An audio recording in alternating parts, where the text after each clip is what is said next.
Hello. It always does that. The number at the top? Yeah, that's the seconds. That's like the minutes, the seconds, and then the fast seconds. Okay. Am I the top one? Yes.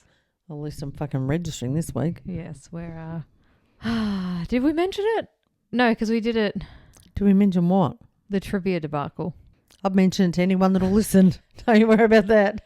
Because I think we recorded Aradale and then we recorded the postal shootings and then we went to do our trivia episode. No, we didn't went to do. We started.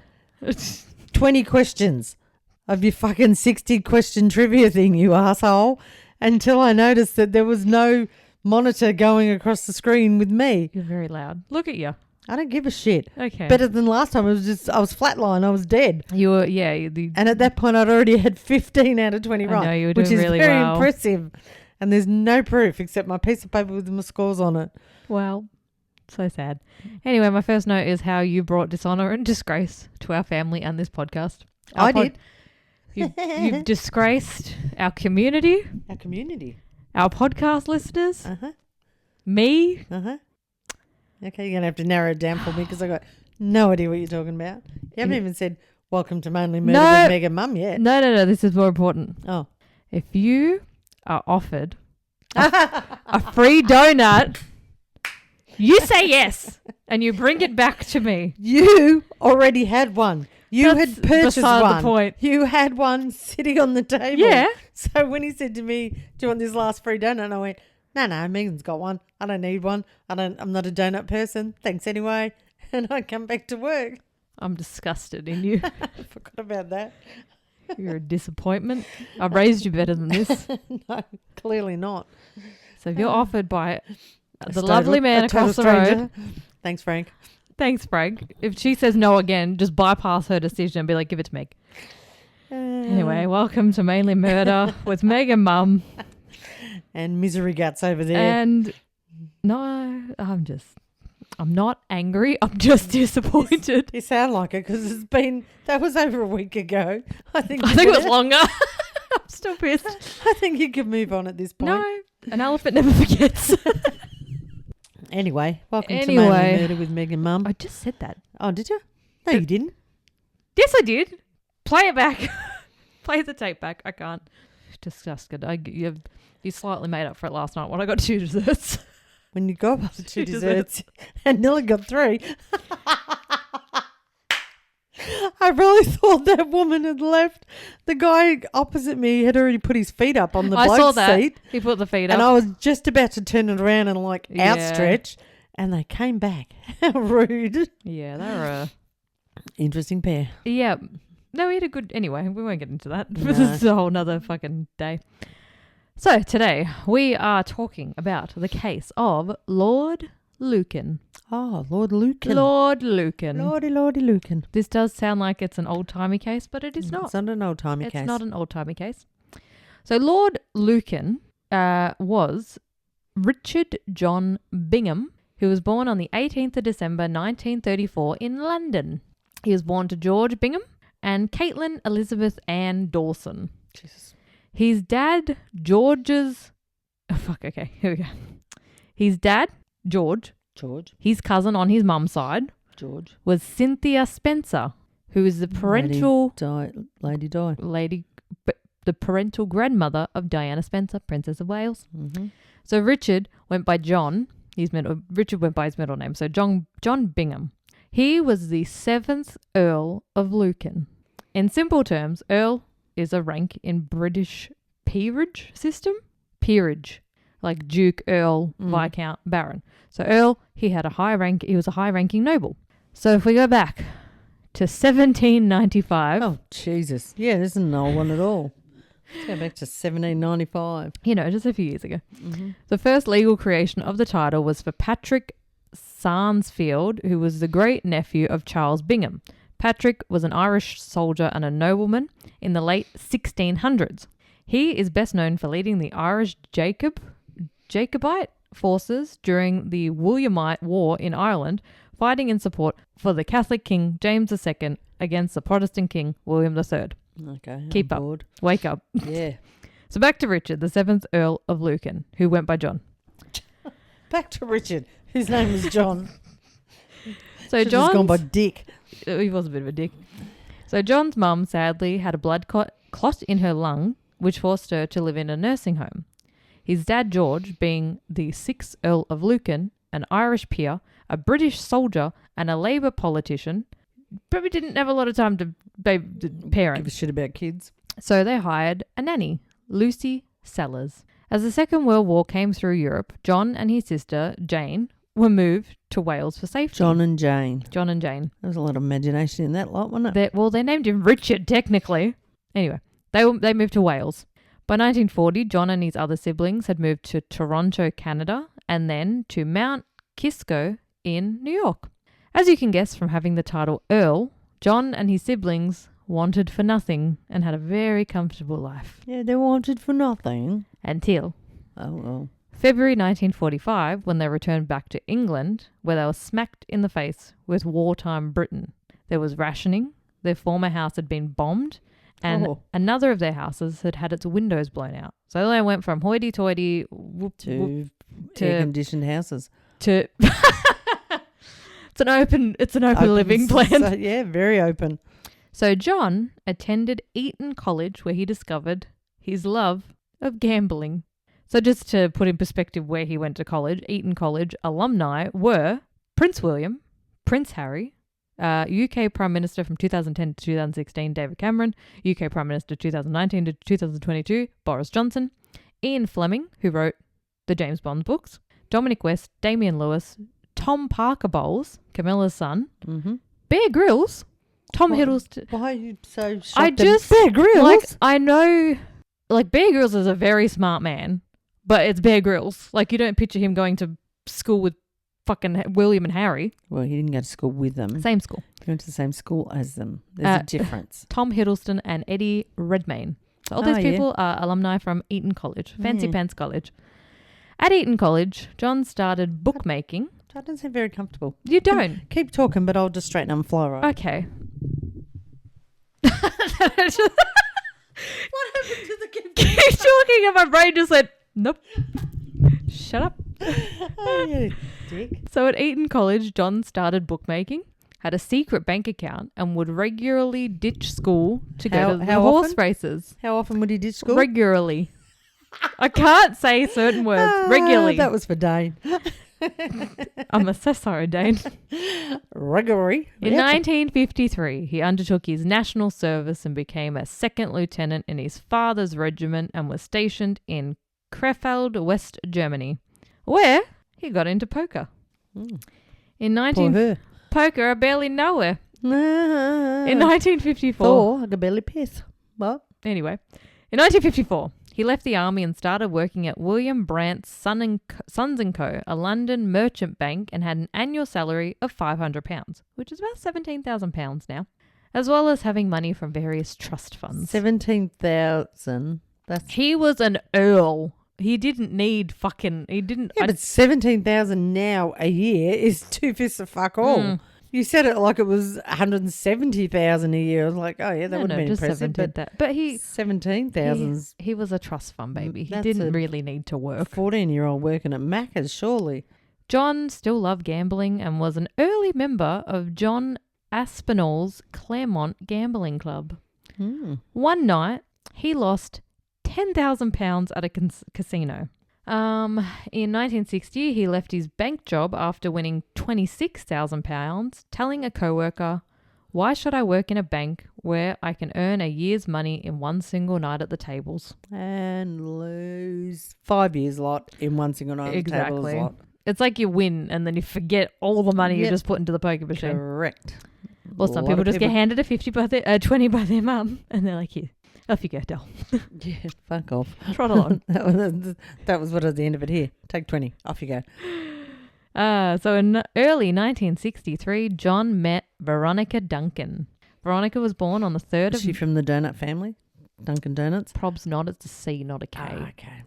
Just checking. Veronica was born on the 3rd of May 1937 in Sussex, England. Her parents were Major Charles Morehouse Duncan and Thelma Watt. Her father sadly died in a car crash when she was young. Veronica had a talent for art and studied at an art college in Bournemouth, While at college, she shared a flat with her sister, Christina. Christina went on to marry William Shand Kidd, who is the half-brother of Peter Shand Kidd, who was Diana Spencer's stepfather. Seriously? There's a lot of Princess Diana in this. So being the sister-in-law of someone like that introduced Veronica to London's high society, where she came across John. John was described as a shy and reserved man. He was tall with a luxuriant guardsman mustache, or what I thought was the equivalent of Tom Selleck's mustache now. Okay, yeah. John and Veronica were pretty... Did you look up a picture or you're just picturing Tom? No, I looked up this dude and I'm like, that's a Tom Selleck. It's a thick-ass mustache. Okay. John and Veronica were pretty quickly engaged, and by the 20th of November 1963, they were married. His father gave his finances a large boost to help the couple get a larger family home, which John did. Did he get cattle too? But no, he did spend a portion getting a house for the family, but he also spent a lot paying off his debts. Oh, shit, okay. Sadly, 2 months after the wedding, John's dad died of a stroke, but this meant John's bank account was topped up again with the £250,000 inheritance, as well as his father's titles, which were Earl of Lucan, Baron Lucan of Castlebar, Baron Bingham of Bingham. Seriously, so someone dies, then the next in line gets all the bullshit titles and stuff? Apparently, in this case they do. And Baron Bingham of Castlebar. And now Veronica... Sounds like a spell. Baron Bingham of Castlebar. Now Veronica was also now the Countess of Lucan. The couple went on to have 3 children. On the 24th of October 1964, they had Lady Frances Bingham. On the 21st of September 1967, they had George Bingham, the 8th Earl of Lucan. And on the 30th of June 1970, they had Lady Camilla Bingham. John was living his best lord life. Lord life. Right. So they lived at 46 Lower Belgrave Street, a 5-story townhouse, which was a 3-minute walk from the back of Buckingham Palace. Been there. Fuck off. So his day usually consisted of, he'd get up around 9, have his breakfast, coffee, he'd read the newspaper and his letters, maybe a jog in the park or walk his Doberman. Oh, Nan could have gone. She got her sports bra the other day. Nan is an athlete now. She could have gone for a run with him. So then he'd have lunch at the Claremont Club, which was followed up by an afternoon of backgammon. He would then return home, get changed, and then spend the remainder of his evening at the Claremont Club gambling. He would sometimes hire private aircrafts and take his friends to the races. They'd drink expensive vodka or go race powerboats. So he was a wanker. He was fucking... If you got that much money and you got no job, you do you, boo. The Claremont Club was set up in 1962 by John Aspinall, and the founding members were not to be from new money, but titled landowners, including 5 dukes, 8 viscounts, and 17 earls. This club were all close friends with strong bonds and would do anything for one another. A code of theirs was that they did not talk about personal or private matters. Oh, happens in Fight Club, stays in Fight Club, yeah? Exactly. Except they're probably all real. They're all what? Real. Real. Oh, okay. Spoiler alert. When in Fight Club... I didn't hear what you said, you fucking loser. So they didn't... Real? Real? Real. Real? They didn't talk about personal or private matters to those outside the club, especially journalists or the police. Mm-hmm. After the birth of their final child, Veronica was suffering from postnatal depression, and John was super involved in helping her get better, even suggesting treatment at a psychiatric clinic. Instead, they decided on a psychiatrist doing home visits with her. The lifestyle that John was living and their actual finances were also adding to Veronica's poor mental health, and after the Christmas of 1972, they separated, with John moving into a smaller property in Eaton Row, which was literally the street behind hers. Okay. That sounds familiar, Eaton Road. Why? Eaton Mess? No. Oh, well, that sounds familiar, yeah, but... Not to bring it back to food, but... yeah. If you get offered a free donut... Oh, for fuck's sake, get over it. All John wanted from the separation was custody of the children. Why? He's never there to look after them. Well, I'm guessing, I don't know, appearance of it. John planned to get custody by trying to prove that Veronica was an unfit mother. He would stalk out the house constantly and even hired a private detective at one point. In March 1973, John confronted the family's nanny while she was out with 2 out of 3 of the children and told her that the children had been made wards of the state and she had to release them into his custody. As she was frightened of John, she did so and gave him the children. Then he collected his oldest daughter from school. Veronica applied to the courts to have her children returned, but they ruled it a complex case and the hearing was set for in 3 months' time. Guessing something happened in that 3 months, did it? In preparation, Veronica went and checked herself Just in. ignored me, bitch. Well, you can find out. Went and checked herself into a 4-day stay at a clinic and got doctors' reports to say that there was no indication of her being mentally ill. Veronica had also started attending a women's refuge, mainly attended by wives and girlfriends of domestic violence for support. Veronica? Who? Veronica eventually opened up about John's physical violence, beatings, and sexual attacks, which he did to Nazi marching songs. Huh? What? He's not a great guy. At the trial, John did not come out looking great, and the judge granted custody back to Veronica, with John seeing his children every other weekend. This did not satisfy John, and he began stalking her and even recorded some of their phone calls, which he would just show people the bits that made him look good and Veronica look bad. The court case cost John about £20,000, and his financial position was now described as dire. He began drinking more heavily, chain smoking, to the point where his friends started to become concerned. In a drunken conversation with a friend, he briefly mentioned that he wanted to murder his ex-wife. He then began asking for loans from people. He got £4,000 from his mother. From one friend, he got $5,000. From another friend, he got $3,000. From a trust, he got $3,000. And he had around $14,000 in multiple bank accounts that he held. By October 1974, John's mood around his ex-wife and getting his children back appeared to have changed. He was, happy. He was like, that's fine. Water under the bridge. John was also Veronica's source of income when they were together, but was now paying her £40 a week for child support. And then he managed to cancel her groceries and her milkman delivery. Cancelled them? Just was like, she doesn't need them anymore. And then, boop, no more. How's it go? Boop. Veronica ended up getting a part-time job at a local hospital and also got a live-in nanny. The family How the fuck would she afforded that? Well, she's still the Countess of Lucan. She's working at a local milk bar or something, you just said. Hospital, whatever. I don't know where I got milk bar from, but... So the family went through a few nannies. One left due to her being hospitalised with cancer. Oh. Another due to strange phone calls to the house with what seemed like a man heavily breathing on the other end. Which is obviously dickhead, ex-husband. Yeah, and asking for non-existent people. The house also received a number of deliveries of funeral wreaths to the front door. No one died. He was just sending her funeral. Yeah, it was being creepy. One nanny, Lillian Jenkins, had been acting like a spy for John and relaying information to him. So after several nannies, in September 1974, they employed 29-year-old Sandra Rivett. Ribbit. Rivett. R-I-V-E-T-T. I thought you said ribbit. Ribbit. As in frog. Sandra Eleanor Rivett was born on the 16th of September 1945 in England.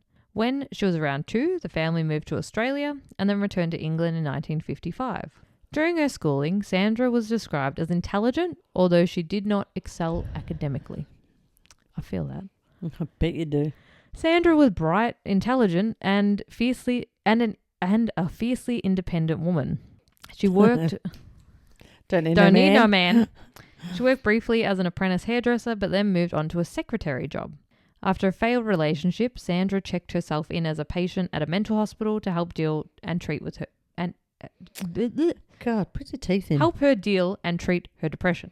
Sandra got engaged to a builder named John, and they had a son on the 13th of March 1964. Bob? Sandra and John, Bob's the builder. No, if fiance's a builder, you dickhead. I know. Just when you said John the builder, I thought, what if they had a son called Bob the builder? Well, Sandra and John's relationship broke down, and Sandra ended up moving in with her parents. Eventually, her parents adopted her son, Stephen. Sandra went on and got engaged to Roger Rivett, who was a seaman in the Royal Navy. Seaman. They really should change that name. Yeah, but It's I get not it. good. Seaman. Yeah, no, it's not good though. Due to be married the following year. Oh, fuck, my brain just... I need food. It's like due to the weather, due to whatever. Due to me being hungry, my brain is not working. Get married.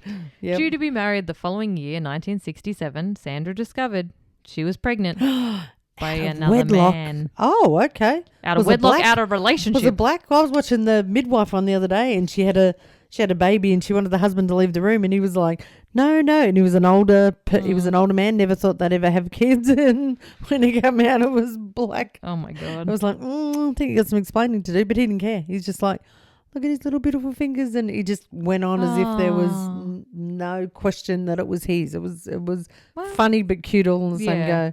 Anywho. So they decided that the baby would be born at the Royal Navy maternity home and then passed into the care of the Navy. She gave birth to a baby boy who... You could pass off your kids in the Navy. She gave birth to a baby boy who was signed over into the care of Deputy Superintendent Registrar S.E. Rumbold, where he was registered as a Navy orphan. A short letter was written by Sister Jones from the Diocesan Council of Social Work, and it was like a short elevator pitch for prospective parents to adopt the baby. Quote, his mother is a single girl aged 21. She was educated at secondary modern school and has recently been employed at a wholesale chemist. She is 5 foot 2 inches tall, has fair hair, green eyes, and a fair complexion. She already has one little boy who at the moment is being cared for by her parents, and she feels she cannot possibly bring this baby up properly by herself. The baby's father is a man she has known quite a long time, but he is married to someone else, and unfortunately, while his wife had a period in hospital, she visited the home a number of times to help in the house. Intercourse occurred, and she became pregnant.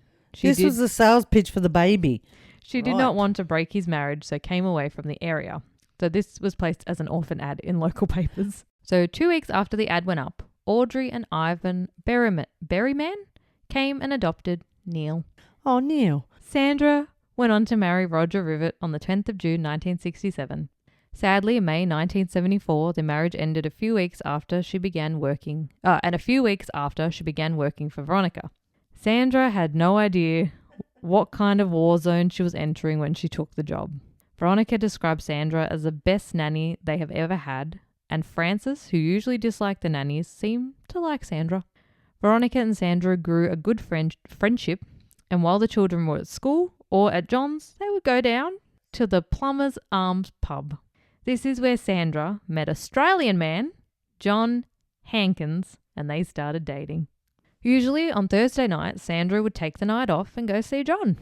But this week, she had seen him on a Wednesday night instead of a Thursday. So, on Thursday, the 8th of November at around 8:55, the children were put to bed, and Sandra asked Veronica if she would like a cup of tea. Sandra then headed downstairs to the basement kitchen to make one. After an unusual longer amount of time, Veronica was slightly concerned and headed down to check in on Sandra. Veronica got to the top of the basement stairs when she was attacked and was hit over the head with something 4 times. They struggled. Veronica bit her attacker's fingers and he told her to shut up and threw her face down into the carpet. While being forced onto the carpet, she managed to squeeze her attacker's testicles, which made him release his grip. She was a fucking fighter, wasn't she? Oh, Got hit 4 times, still managed to bite his fingers and grab his nutsack. Which made him release his grip on her throat. I bet he did. You release, I'll release. Yeah. Good on her. To which she then realised her attacker was her ex-husband John. She asked where Sandra was, and John said that he had killed her. Oh, shit. Veronica was obviously terrified, but went down the path of being empathetic. She told him that she would help him escape. They went into the bedroom where John told Veronica to lie down and he would get her a wet towel for her injuries. Like, she had her head fucking open. 4 times, you said. Yeah. While it was in the bathroom, Veronica made a run for it. She ran to the closest place, the Plumber's Arms Hotel, where they'd like hang out. Imagine going into your local. Cheers. Everybody knew her name. Imagine Cheers, someone walks in with a massive fucking head injury. Like, what happened? What's going on? Oh. She described, the patrons described her as running in covered head to toe in blood, screaming, help me, I've just escaped from being murdered. My children, he's murdered my nanny. Were the children still at the house? The kids are still in the house. Shit. Veronica was taken under police guard to St. George's Hospital, where she stayed to recover from her head wound. Sometime between 10:30 p.m. and 11 p.m., John called his mum to ask her to collect the children from Veronica's house. There had been a terrible catastrophe. He had just happened to be driving past Veronica's house when he saw her fighting with a man in the basement. Oh. And when he entered to help Veronica, the other guy just disappeared. Crocker. Unfortunately, Sandra Rivett was pronounced dead. Police arrived at the house and found that the top of the basement staircase was heavily bloodstained. The pictures hanging on the wall of the staircase were askew and damaged, as well as the banister. The light bulb at the bottom of the stairs had been removed, and at the foot of the stairs were 2 cups and saucers now laying in a pool of blood. I don't know why that was sad. Like, she made the tea for them. She'd already, yeah. He lurked around waiting for her to finish making the cup of tea and then we'll get killed there. her. Please hold. They also found a blood-stained lead pipe laying on the floor. The pipe was later forensically tested and they found a mixture of Veronica and Sandra's blood. The police's torch hit on the arm of a woman hanging out of a sack. Around the wrist was a thin gold bracelet. Sandra's family would joke that you knew Sandra was coming before she entered because of the tinkling of her bracelet. The sack was a white canvas United States mail sack that had blood pooling at the bottom and a pool of blood around the bag described as the size of a kitchen table. Jeez. Many police came into the scene, some on duty and some off duty that just wanted to come look. Sticky beak. They were eventually shooed off, but they had already contaminated the crime scene with footprints, For fingerprints, Christ's sake. and even a discarded cigarette and a beer can. A beer can. Someone waltzed in with the beer from can. the pub like, oh, what's going on here? Let's have a durry and have a grubby can and I'll go. David Buster Gehring cleared the house of all non-essential personnel and then went through the house from top to bottom. Buster used an old police technique of making his observations while his hands were in his pockets to stop him from accidentally touching anything. Well, that was smart, but every other kind of gone through. Ruined it. Fucking breathing their... Bringing the house into disrepute. He described the house as dark. This was put down to the fact that the house... There was no lights. The house had high ceilings and Sandra and Veronica were both short.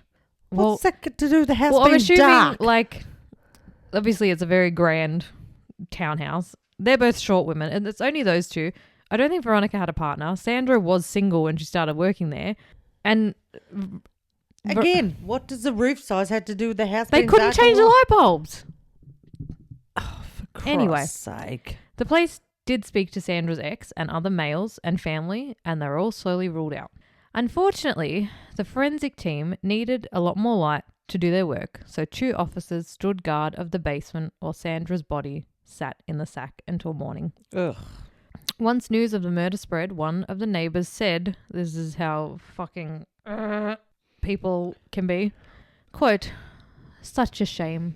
Good nannies are hard to come by these days." Oh, Jesus Christ. Yep. You're a fucking dumb bitch. That's all you're worried about is finding a good nanny. Oh, no, she have to find a good nanny. Sandra died. Sandra lost her life. And we will find out for no fucking reason. Just after the murder, John had gone to a friend's house at around 11:30 p.m. where he wrote 2 notes to his brother-in-law, Bill.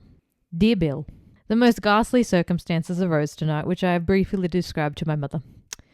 When I interrupted the fight at Lower Belgrave Street and the man left Veronica accused me of having hired him, I took her upstairs and sent Frances up to bed and tried to clean her up.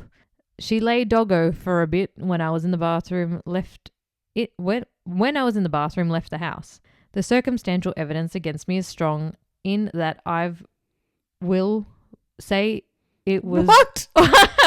Seriously? Do you have to read each word in its own right? My brain gave up. I do next The circumstantial... not be good.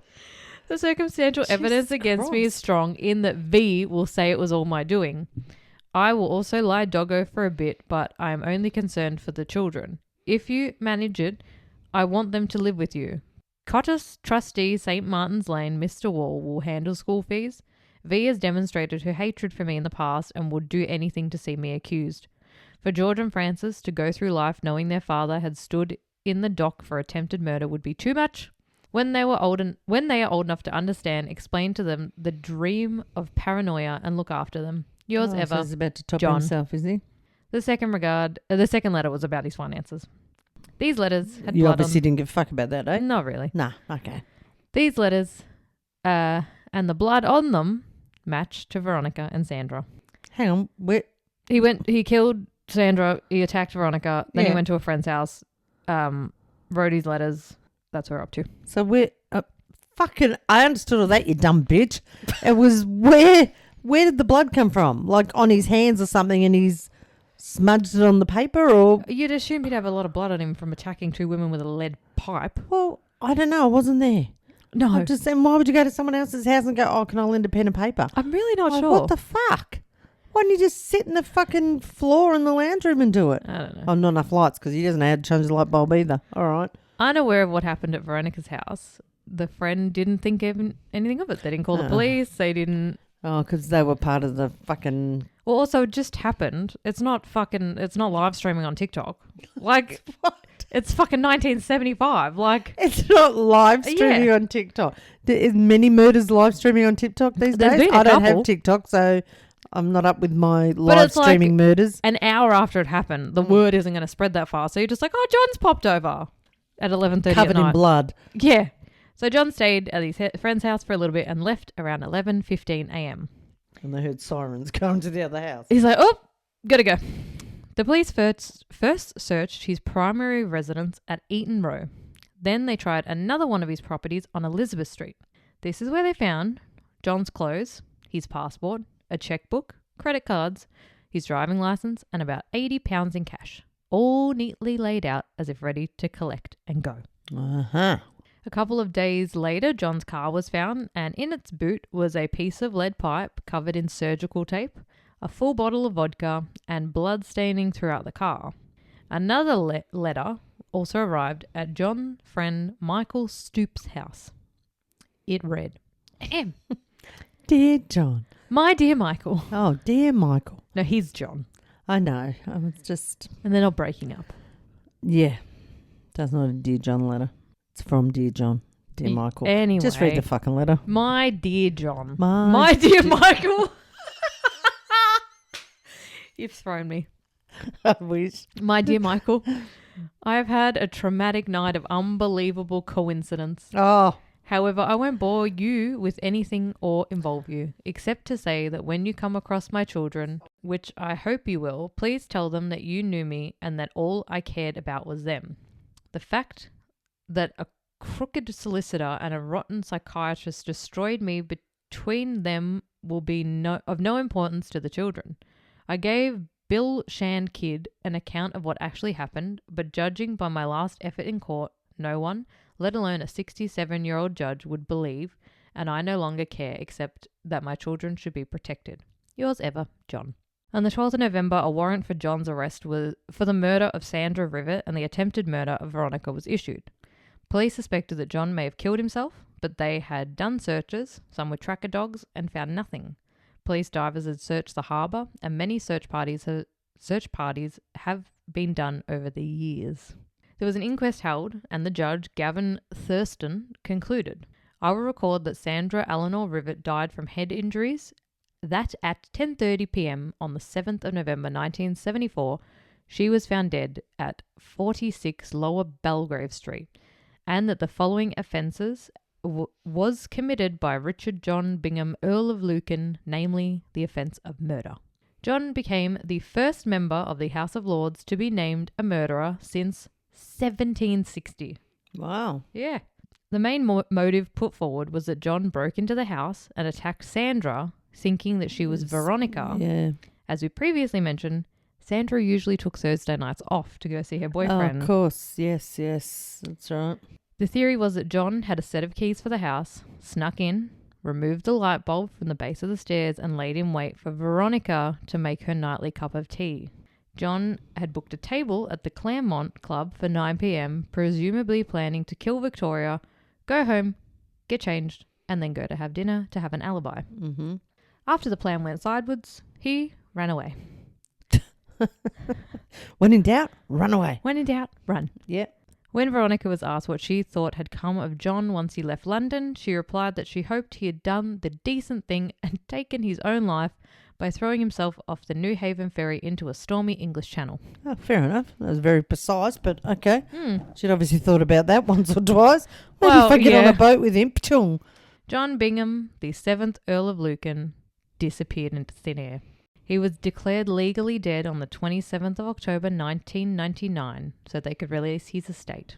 The last known sighting of John was the morning of the murder at his friend's house where he wrote the letters. A few of his friends think that he took a boat out to sea and killed himself. Some believe that he left the country and lived out his days somewhere in plain sight. The question is, why would John take his own life? Yeah, exactly. He had friends who were quite rich and quite powerful, and it was later found that he had at least 3 secret offshore bank accounts and a body has never been found. Veronica spent time in the hospital after the attack to recover from her injuries, but once home, she began to withdraw from life. She also would have to live with the fact that no one seemed to know where her ex-husband was and could he possibly come back to finish her. Exactly. She'd be looking over her shoulder the whole time. What about the kids? Yeah. Did they stay with her or did they... Well, they were... I think she was in hospital for a while and then she went home and then she kind of just deteriorated. So I'm not really... I think they lived with her mum or his mum. Her mental health became more fragile and custody of her children went to John's sister. You know what? We just waited. Yeah. Veronica had very strained relationships with her remaining friends and family and slowly progressed into a hermit lifestyle, but still insisted on her title of Countess of Lucan. She spent her remaining years living alone in London and was believed to have gotten Parkinson's disease. Oh. At the age of 80, on the 26th of September 2017, Veronica died by suicide. Oh. She had taken a fatal combination of alcohol and barbiturates. So that's sad. Yes. Yeah. A lot of people, including ex-police, have a feeling that the days after the murder, one or more of John's rich and powerful friends got him out of the country and is now being protected by them.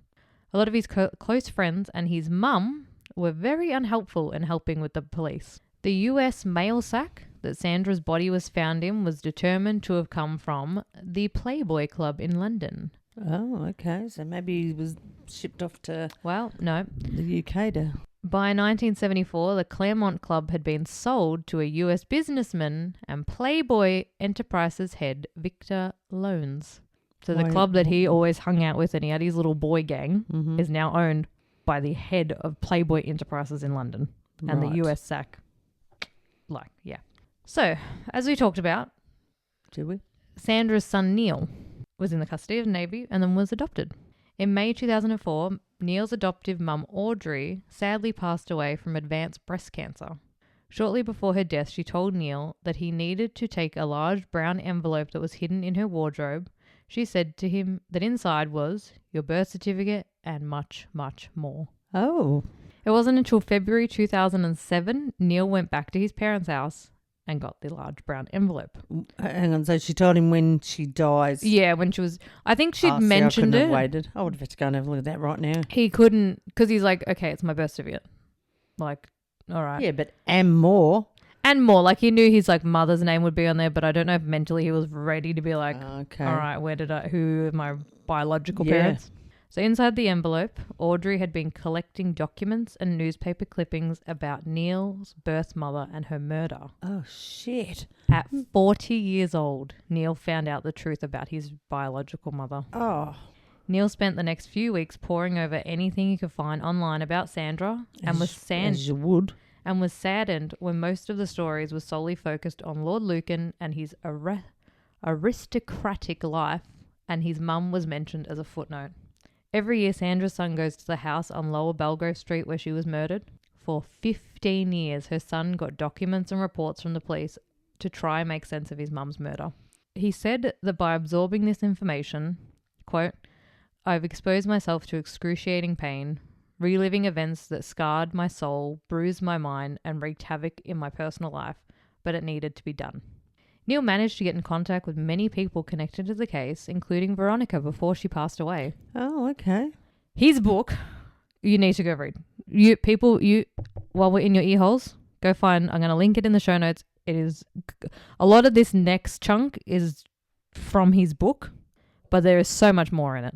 One person he spoke to was Susan Maxwell Scott, the alleged last person to have seen John. They met and were chatting, and Susan seemed distracted by a passing car and randomly said they never went to Portugal, and then never elaborated and just moved the conversation along. Neil did his research and found that Portugal was a common holiday spot for John. A lot of people, including police reports, point to Africa being a likely place John could have fled to. You would have thought the police would have... How about we wait? Just wait. How about you wait? A lot of people, including in police reports, point to Africa being a likely place John could have fled to, especially Mozambique. Apparently, Mozambique? Yeah, that one. Mm-hmm. Apparently, many people there have said they have seen a man matching John's descriptions and photos shown of him. Neil described it as, if you had money and connections, Mozambique, Mozambique, that one was the perfect place to hide. Corruption was endemic and the US dollar was king. Witnesses were found in a maid and a driver of an Englishman living in Kenya, who they know as the man who could not return to the UK. Many confirmed that they knew this man as John Crawford. John had many people in his circle that also had links to Africa.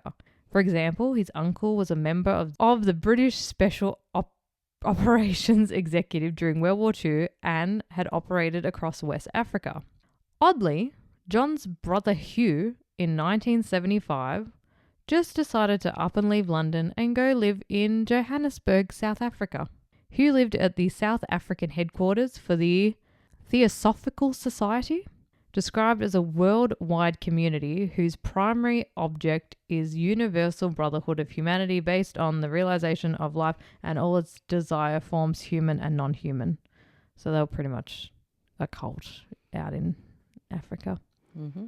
Glen Campbell did a lot of research into Sandra's murder as well, and he and an associate of his travelled to Johannesburg to meet Hugh, and he basically told them that his brother fled because the deck was stacked against him and went to live in India. He had a spiritual awakening, becoming a Buddhist, and then in 2008 died of stomach cancer. So this is what his Lord Lucan's brother is saying, that he did flee, he went to India, he became a Buddhist, and then died.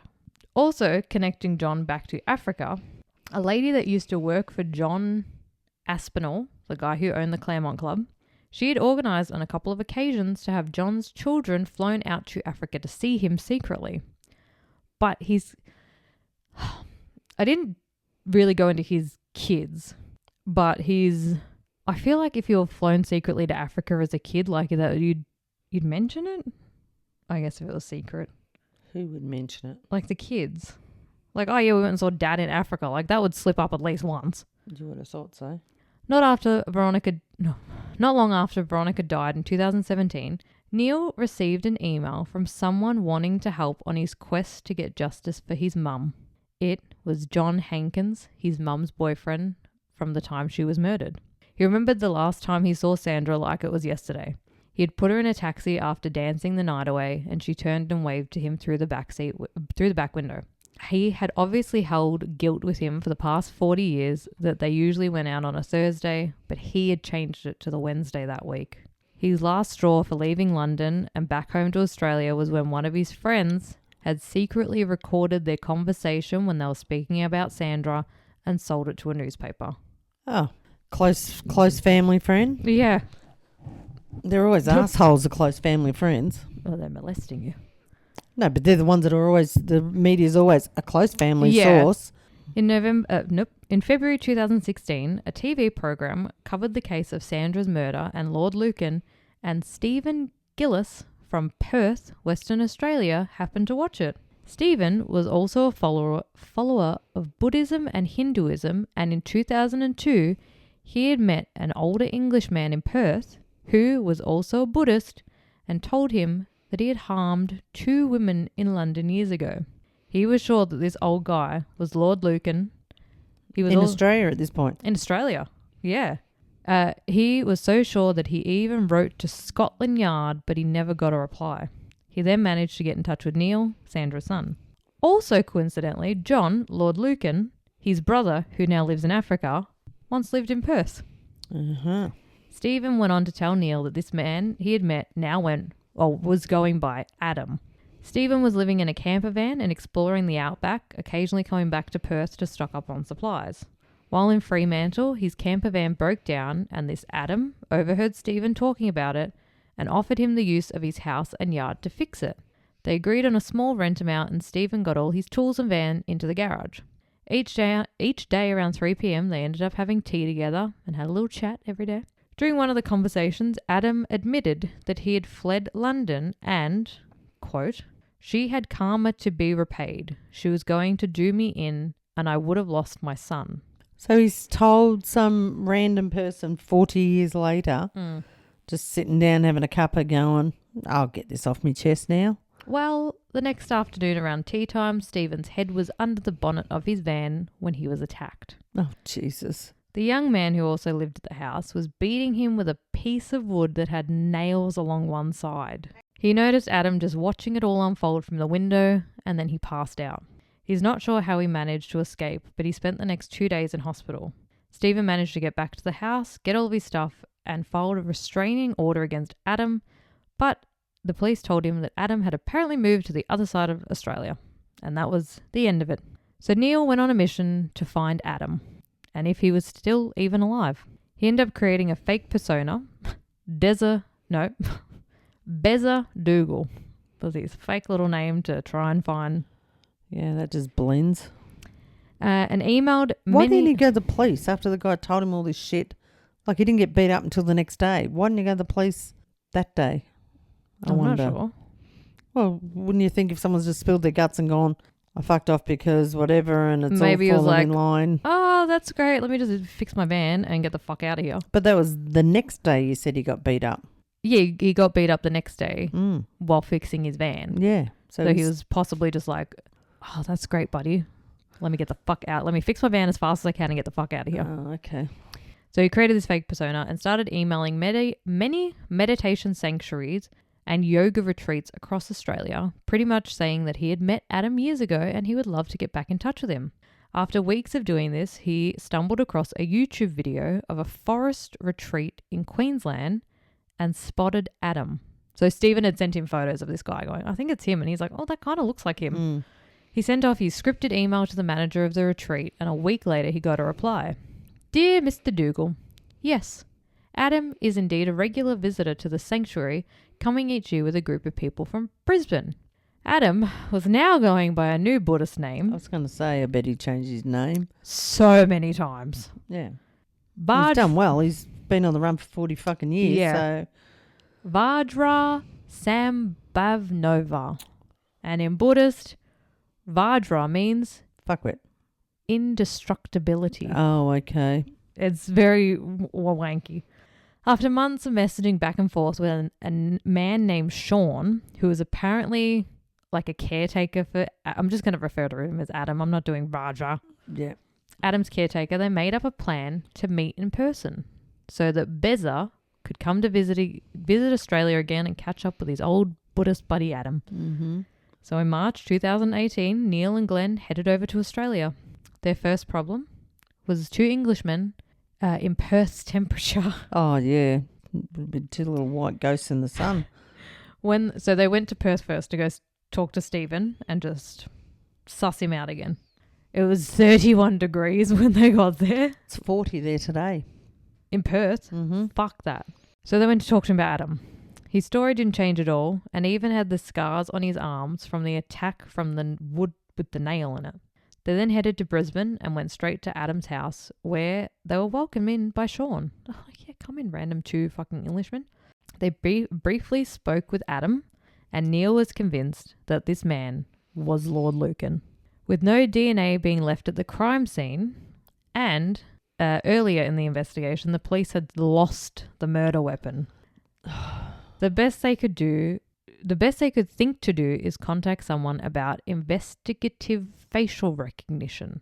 Neil got in contact with a lab that would pass the findings on to Scotland Yard if anything came from the test. After weeks of waiting, Neil got the results. Quote, based on the images supplied, I'm able to make an evaluation. In conclusion, the supplied black and white photos of Lord Lucan bears features significant to eliminate the person from the reference images. While there are many individual facial features that are observed in both the images of Lord Lucan and male A, there are also features that are age-related, such as hair tone, hairline regression, age spots, wrinkles, etc.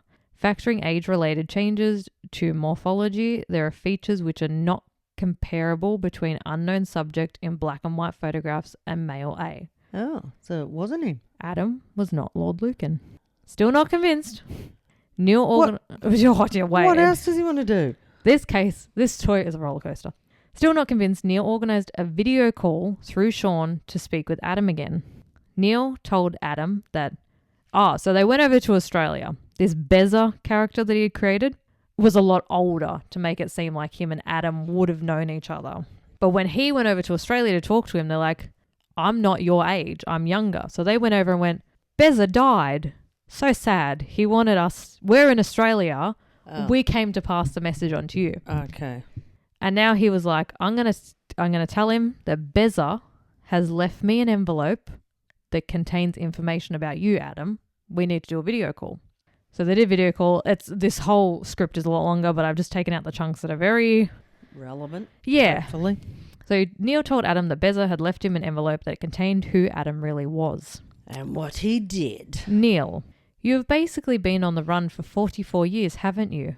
Adam, well, yes, you could say that. If you wanted to look at it like that, yes, if you wanted to look at it like that. More in between, Neil. There was a lady who had to have karma repaid, wasn't there? Back a few years ago when you left London. Adam, well, yes, there was 2 or 3 of them. Neil, so that is why I know you are Lord Lucan. This is why I don't want to do anything about it. Adam, okay, good. Well, actually, there isn't much you can do about it. Oh, it's all in the hands of the divine. Oh, for God's sake. What about statute of limitations? Is there one of them on murder? Possibly. So I think this was more 40 years down the track. There's probably not like... Yeah. I don't know if this was more for like him to go through court. It was just be like, you need to be found. Yeah. So Neil said, your real name is Richard John Bingham, isn't it? Adam said, oh, well, yeah. I mean, really don't go there. Hit a posh accent like me. Don't go there. Don't go there. Fuck off, mate. There was more back and forth, and Neil revealed to Adam that he was Sandra Rivett's son. Adam then pretty much tried to backtrack everything he had just said he didn't remember anything, and then the call ended. Unsure of what to do next, they went to the police and the media. They teamed up with Andy Lyons from the Daily Mirror newspaper. No time limitation, so 40 years he would have still been okay, there. Still could have got him. That's why they're still after him so heavily. So they teamed up with Andy Lyons from the Daily Mirror newspaper. In January 2020, they all flew back to Brisbane to confront Adam.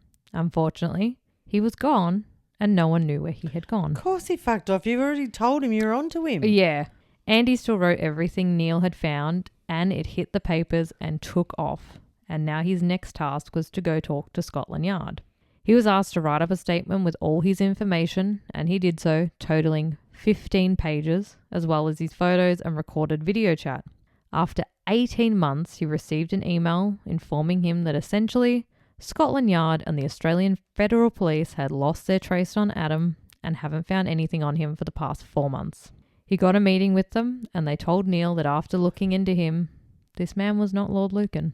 The way they had apparently ruled him out is that they had looked at his identifying documents and measured him and concluded that the man was too short to be Lord Lucan. Oh, okay. Well, there you go. It's too short. Old people don't shrink. No. Not at all. Not at all. Neil was pissed, but not ready to give up. In July 2022, Glen pointed him towards a book called We Are Bellingcat. Professor Hassan Ugail had designed a facial recognition machine learning algorithm that would accurately predict age progression.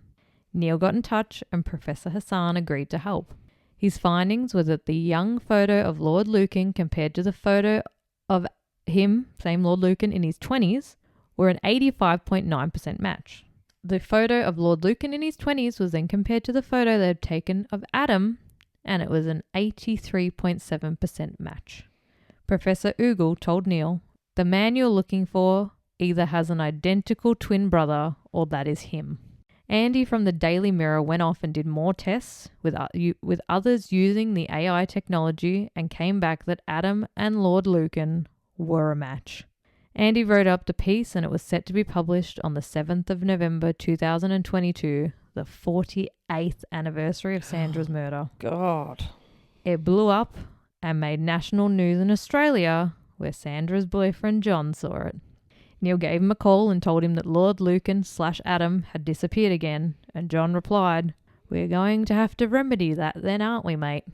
Yeah, mate. Yeah, mate. Neil received an email from a lady named Elsie after she'd seen all the news and had recognised the man they claimed to be Lord Lucan. Well, if they're showing his picture, that would have helped. Well, yeah.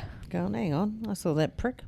When she was about 12, her and her mum had regularly visited a Buddhist commune where one of the senior figures was Adam, but he was going by a different name. I'm just keeping Adam to be consistent. We'd be too confused. Elsie had sent him some newspaper clippings, including one that had a picture of Adam taking part in a Buddhist ritual involving special incense. Neil dove into more research and found that one farm in Queensland specialised in the production and teaching people how to make this incense. He should have been a cop, this kid. Honestly. Well, not a kid. He'd been in his 40s. Yeah. Neil contacted the owners and they gave him the contact details of a young man who looks after Adam. Neil decided to have a look at the young man on social media and found that his profiles were unlocked. So he had a little stalk. As you would. As you fucking would, yeah. Do that with fucking people that mean nothing to me. Do that for people that come for bloody job interviews. All right, let's see what you got going on. Lock your profile, dickhead.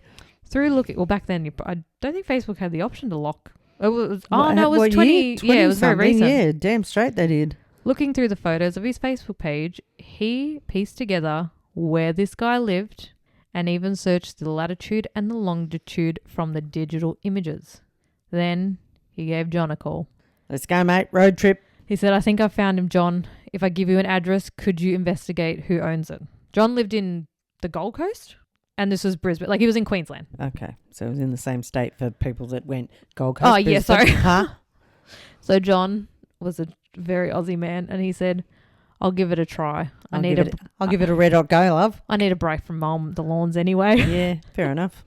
Then Neil contacted Glen, who by this point had been right beside him for more than a decade, and his only answer was, "When do we go?" Yeah, you fucking ripper. In November 2023, Neil and Glen got back on a plane to Australia. They grabbed John and headed to the compound they believed was Lord Lucan's new address. They knocked on the door of one of the properties and a red-headed man opened the door. He stood there with his mouth open when a distinctive English old man's voice yelled out, "Who is it?" Neil looked at John, who had went, "It's your worst fucking nightmare, buddy." Neil looked at John, who had tears in his eyes, and faintly said to Neil, "Mate, it's fucking him. I'm telling you, it's him." Neil, because John knew him. John had met him. Yeah. He was, friends. He was dating the nanny. Yeah.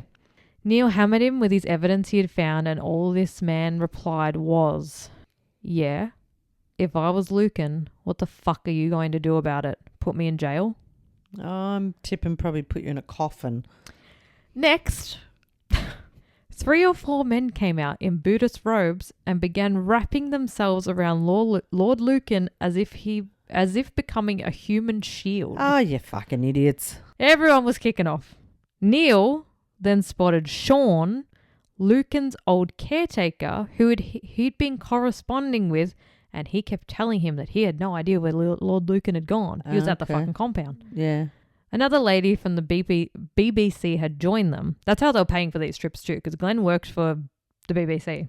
So they were like, "Yeah, we'll fly you out there because this is a fucking amazing story." Massive story. It's gone fucking nearly 50 years. So they had another couple people. They had like a sound guy and whatever. There was another chick there. Yeah, they would have been recording it all, I'm guessing, as well, going, "Yeah, this is going to be good TV." Another lady from the BBC. Is it on TV? Have you? There's heaps of stuff about this. Oh, okay. Yeah. I think there's a documentary as well. I would imagine. This is what I mean. I started off with up until, I think he disappeared and they were like, "Oh, he's dead." And then I found Neil's book. Yeah. And I was like, holy shit.